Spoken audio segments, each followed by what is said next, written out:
E20 petrol क्या है? 2026 से पूरे देश में लागू नई व्यवस्था। 1 अप्रैल से पूरे देश में फ्यूल स्टेशन अब ऐसा पेट्रोल सप्लाई कर रहे हैं जिसमें 20% इथेनॉल मिला हुआ है। वे पेट्रोलियम और प्राकृतिक गैस मंत्रालय के निर्देशों का पालन करते हुए इसे लागू कर रहे हैं। इसके साथ ही भारत ने पूरे देश में E20 पेट्रोल की शुरुआत करके स्वच्छ और ज़्यादा टिकाऊ मोबिलिटी की दिशा में एक अहम कदम उठाया है। इस कदम का मकसद प्रदूषण कम करना, तेल का आयात घटाना और साथ ही ऊर्जा सुरक्षा को मजबूत करना है। भारत में E20 पेट्रोल अब स्टैंडर्ड क्या बदला है? केंद्र सरकार ने भारत के सभी राज्यों और केंद्र शासित प्रदेशों में E20 ईंधन को स्टैंडर्ड पेट्रोल बना दिया है। भारत की तेल मार्केटिंग कंपनियों को निर्देश दिया गया है कि वे पूरे देश में ईंधन की एक जैसी क्वालिटी सुनिश्चित करें और साथ ही Bureau of Indian Standards BIS के नियमों का भी पालन करें। इसके बाद वे पूरे देश में लगातार E20 ईंधन की सप्लाई करें। इस कदम से भारत के लंबे समय से चल रहे इथेनॉल ब्लेंडिंग प्रोग्राम को बढ़ावा मिलेगा। E20 फ्यूल क्या है और क्यों जरूरी है? 1 अप्रैल से देश भर में E20 फ्यूल को बढ़ावा दिया जा रहा है।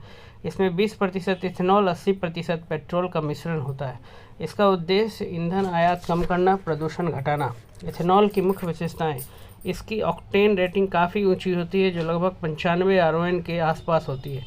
साथ ही सामान्य पेट्रोल की तुलना में इसका दहन कम्बसन अधिक स्वच्छ होता है और इससे कार्बन उत्सर्जन तथा कार्बन फुटप्रिंट भी कम होता है। ये सभी बातें E20 को पर्यावरण के लिए अधिक अनुकूल ईंधन का विकल्प बनाती है। E20 पेट्रोल आपकी कार पर कैसे असर डालता है? E20 ईंधन का असर काफ़ी हद तक व्यक्ति के वाहन के प्रकार पर निर्भर करता है। नए वाहनों के लिए कारों जैसे ज़्यादातर आधुनिक वाहन E20 पेट्रोल के साथ कंपैटिबल होते हैं और उन्हें अपग्रेडेड ईंधन सिस्टम के लिए डिज़ाइन किया गया है और ये मॉडल बिना किसी दिक्कत के ज़्यादा एथेनॉल मिश्रण को भी संभाल सकते हैं। इन वाहनों को परफॉर्मेंस से जुड़ी समस्याओं का सामना करने की संभावना कम है। पुरानी गाड़ियों के लिए पुरानी कारों के यूजर्स E20 का इस्तेमाल कर सकते हैं, लेकिन उन्हें कुछ बातों का ध्यान रखना होगा, जैसे कि उन्हें फ्यूल एफिशिएंसी में थोड़ी कमी और इंजन की परफॉर्मेंस में मामूली बदलावों का सामना करना पड़ सकता है। भारत का इथेनॉल ब्लेंडिंग कार्यक्रम। भारत कार्बन फुटप्रिंट को कम करने के लिए पेट्रोल में इथेनॉल की ब्लेंडिंग को धीरे धीरे बढ़ा रहा है। पिछला लक्ष्य 10% ब्लेंडिंग E10, वर्तमान बदलाव 20% ब्लेंडिंग E20।